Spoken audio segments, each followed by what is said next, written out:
I never believed in UFO stories. I used to laugh at people who talked about lights in the sky, until the night my brother disappeared for exactly 47 minutes. The police said we imagined it, but the camera in our truck recorded something impossible. Something that still wakes me up at 3 a.m.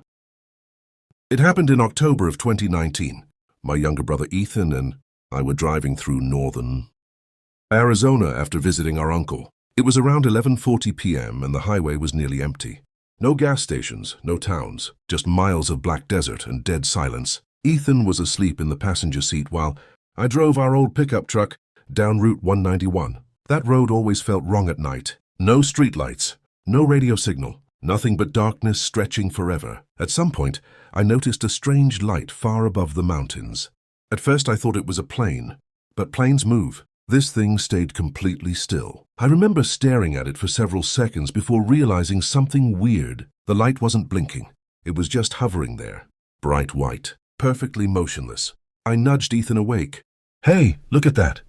He rubbed his eyes and stared through the windshield. "What the hell is that?" Before I could answer, the light suddenly moved. Not slowly, instantly. 1 second it was above the mountain. The next it shot across the sky faster than anything I've ever seen in my life. No sound, no trail, nothing. Just movement so fast my brain couldn't process it. Ethan sat upright immediately. "Dude, did you see that?" I didn't answer, because the light had stopped again. Now it was directly ahead of us. Closer, much closer. I slowed the truck. The air suddenly felt heavy, like pressure building inside my ears. Then the radio exploded with static, loud static. Ethan started filming with his phone. The light slowly descended toward the desert beside the highway, and that's when we realized it wasn't one light. It was three. Three massive circular lights arranged in a triangle, connected to something enormous hiding in the darkness above them, something so large we couldn't fully see it against the night sky. The truck engine died. The headlights flickered. Then everything went completely silent. No insects, no wind, nothing. I looked at Ethan. He looked terrified. Then the lights moved toward us. Slowly, smoothly, like they were gliding. I remember locking the truck doors even though I knew it wouldn't matter. The lights stopped about 200 feet away in the desert. And suddenly, every memory after that becomes fragmented, like pieces missing from a video file. I remember stepping out of the truck even though I never would have done that willingly. I remember Ethan yelling my name. I remember a low humming vibration in my chest. And I remember seeing figures, tall, thin, standing beneath the lights. At first I thought they were people, until one of them moved. Its arms were too long, its body bent strangely, almost backwards, and its eyes reflected the light like glass. I froze. The humming became louder. Then one of the figures tilted its head toward me. That moment still haunts me, because I suddenly felt something inside my mind. Not a voice, more like thoughts being forced into my head. Cold, emotionless, ancient. I couldn't understand the words, but I understood the feeling. "Do not run." My legs stopped working. Behind me, Ethan screamed. I turned and saw him on his knees beside the truck, clutching his head. Blood was coming from his nose. Then the lights intensified. Pure white. So bright I couldn't see anything anymore. And then, nothing. The next thing I remember was waking up inside the truck. The engine was running. The headlights were on, and the sun was rising. For a second I thought it had all been a nightmare, until I looked at the dashboard clock. 6:28 a.m. Nearly 6 hours had passed. Ethan was still in the passenger seat, completely silent, just staring forward. I asked him what happened. He didn't answer. Not for almost 5 minutes. Then he whispered, "They took me." I laughed nervously because I genuinely thought he was joking. But Ethan started crying.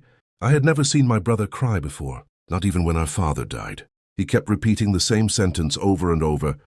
They weren't human. We drove to the nearest town and went straight to the police station. The officers assumed we were drunk or high, until they saw the truck. Every electronic device inside was dead.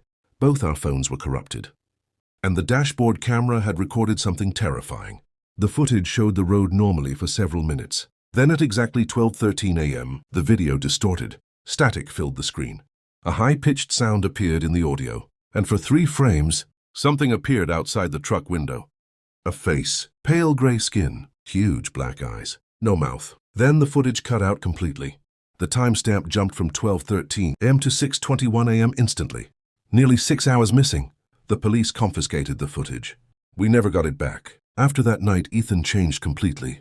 He stopped sleeping, started covering mirrors in the house. Sometimes I'd catch him staring at the sky for hours. One night, about 2 months later, I woke up to strange noises outside. I looked through my bedroom window and saw Ethan standing barefoot in the backyard. Completely still, looking upward, and above him, 3 white lights hovered silently over the trees. I ran outside screaming his name. The lights vanished instantly.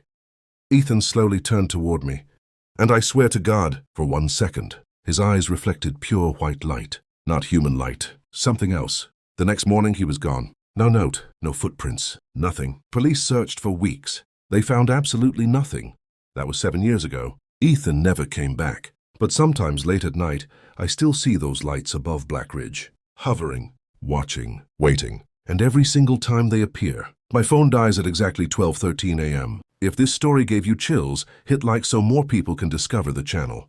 Comment below and tell me honestly, what would you do if you saw those lights outside your window at 12:13 a.m.? Don't forget to share this story with a friend who loves real horror and unexplained mysteries. And subscribe now, because the next story might be even more terrifying.